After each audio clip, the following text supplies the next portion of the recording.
Welcome to the Rhetorical Theories course. This is Dr. Weiss. I'm going to walk you through the content that's in the website for the course, and in the process I'm also going to give you a preview of how the course is going to be taught, including the major themes and topics that we're going to discuss.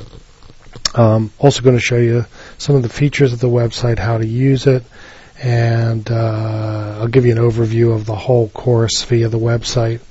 And then also I'm going to begin additional recordings like this one that I will put up, which will actually be lectures of the content. So it's not as though you're going to have to learn this stuff on your own just by reading and looking at web pages.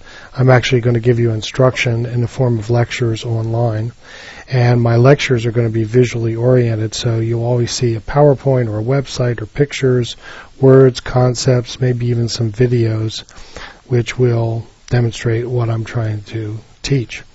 Okay, so let's start out by hopping onto the website. I'm going to open my web browser, which in this case I'm going to use Firefox.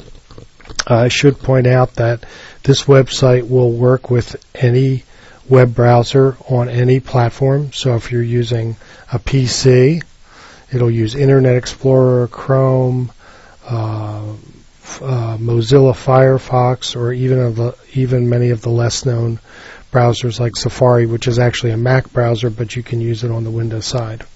And of course, same applies to Mac. And even if you're using Linux, if you use open source software, both the operating system and the browsers are completely supported by the website. Additionally, if you have a phone or a tablet or anything else like that, the website automatically recognizes if you're connecting via a mobile browser like your phone, and there's a slightly different interface to accommodate the phones, but it's completely usable, and all the documents and everything else can be downloaded and read on a phone or tablet just like they can on a PC or a laptop. Okay, so I've got my web browser open here, and getting to the website is as simple as typing in its name, which is Rhetinfo. And here is the website. So on the home page here, you have a number of things which kind of give you an orientation to what the website's about, as well as its major features and sections, which will be added to and supplemented throughout the semester. As a matter of fact, one of the cool things about the course is, as we learn more and as you interact with me more and other students, we will add that information to the website. We'll have some interactive features, discussion board. I'll let you guys participate in the blog, put your questions up there, make comments, etc. So on the home page, you see a list of very famous definitions of rhetoric, which kind of orient you to the course. And down at the bottom here is a little overview of rhetoric. As a matter of fact, this would probably be a very good document for you to open and read, because it gives you a kind of big, sweeping, and short overview of the whole history of rhetoric. I'm going to click that just to show you how it will look. It's a PDF. And of course, when you click on it, that's going to launch your PDF reader, Adobe Reader. And you can see that this is a general introduction. And there's some sources in here that are cited where the information came from. And it goes all the way from Greek to Roman to medieval to Renaissance to Enlightenment to modern to contemporary, and then what's called postmodern, which is basically some new experimental stuff. So that just gives you an idea. And that would be, again, a very good article for you to read through if you wanted to get a general overview of the whole history of rhetoric from ancient times to the present, because that's actually what we're going to do in the course. But we're going to break it down into each section and do it with a lot more detail. Okay. Now, a lot of what I'm going to do in the course is going to focus on this section here called history. And you notice that the history is lined up in terms of a sequence from the most remote to the most recent. So here I've got ancient history, which is divided up into 3 subcategories. Hebrew rhetoric, which is actually a very small part of the course. I won't be saying much about that or talking much about that. Greek, which is probably the most substantial part of the course because rhetoric was invented by the Greeks, first created by the sophists, and then expanded on by one of the most notable sophists, Socrates, and then criticized by Plato, who was one of the early great philosophers, and then systematized by Aristotle, so that all that you probably know about rhetoric and communication today is a direct result of Aristotle's first investigation. Then we move on to Roman, which is the other half of the ancient world. And Roman civilization and empire lasted a long time. 2 big standouts in Roman rhetoric, Cicero and Quintilian. There are also a couple other minor characters and works that I will talk about as well. After ancient, we move into what's called Christian or medieval rhetoric. Actually starts very early, so it's even before the medieval period, with St. Augustine, and moves later into medieval scholasticism. And basically it's the idea that the church and the institutions of religion are running most of Europe, and especially the educational system. So education and training was training in preaching and that sort of thing. Then we move on to a much more enlightened period, the Renaissance. It's a big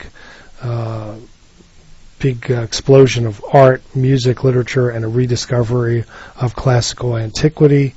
So the Renaissance people looked back at the ancients like Aristotle and Cicero, created their own new systems of rhetoric. And then we move to the Enlightenment. The Enlightenment is really the period in history that begins the modern world as we knew it. This is when science started to blossom, democracy started to blossom, the idea of egalitarianism and freedom started to blossom. England and the newly forming United States, etc. 19th century was the last pre-modern rhetorical theory. A lot of it was just a rehashing of the Enlightenment stuff, but there was also some new things that were actually a little bit disturbing and limiting in terms of what rhetoric did. And then we have modern stuff, and rhetoric has had a big rebirth in the 20th century and beyond up till today, and we have a lot of stuff in argumentation studies, a fellow named Bitzer, Booth, feminist rhetoric, Kenneth Burke, Chaim Perlman, Toulmin. We'll learn about all these people. And then the last thing is postmodernism. Postmodernism is basically the most recent attempt to kind of turn rhetoric on its ear. That'll be the last thing we talk about. Okay? Other things that are on the site that are very helpful is I've got what are called resources. It's places you can go to learn more about rhetoric. I've got a list of academic programs that teach rhetoric. I've got basic concepts where you can learn about very basic kind of fundamental things about rhetoric. I've got blogs that are dealing with rhetoric. I've started a small bookshelf of public domain works in rhetoric that you can read. I've also scattered those throughout the site where they're relevant to the topic that we're studying. I have the best sites on rhetoric. I have journals that are published about rhetoric and organizations that sponsor scholarship in rhetoric, like, for example, the National Communication Association. And here I have a short section on rhetorical criticism. This is actually a course on rhetorical theory, but rhetorical criticism is a companion study that's strongly related to rhetorical theory, and so I'm including some resources about that, and I might even say some few things about that as we get toward the end of the semester.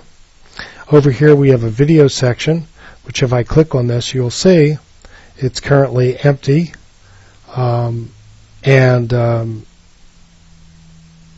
that thing there is just a test that I tried out to make sure that this would work. That will be deleted in a moment. And this video replaced that, the one you're watching now. And over here, this is going to be really a great spot. This is the blog. I put kind of my biography in linked form there, so if you want to read about me, and then I'll make this available to everybody in the class if they want to add blog comments, including tweeting and putting stuff on Facebook, referencing the blog if you want as well, if you want to spread the word about this great website. So that's kind of a view of the site itself. When I actually teach one of these sections, I'll probably go in to these areas and I'll show you pictures, I'll tell you about the works that I'm discussing, and I'll show you anything that you need to read. Now at this point, don't even worry about anything that you have to write yet, because what you'll be writing will be in large response to the things I'm teaching you, as well as the things that you'll be reading, but I'll also need to explain them to you a little bit. So we'll start with this video as just being the kind of overview, and later this afternoon I'm going to record another video and upload it, and that video will be about the origins of rhetoric. So thanks for listening, and I'll be back shortly. Take care.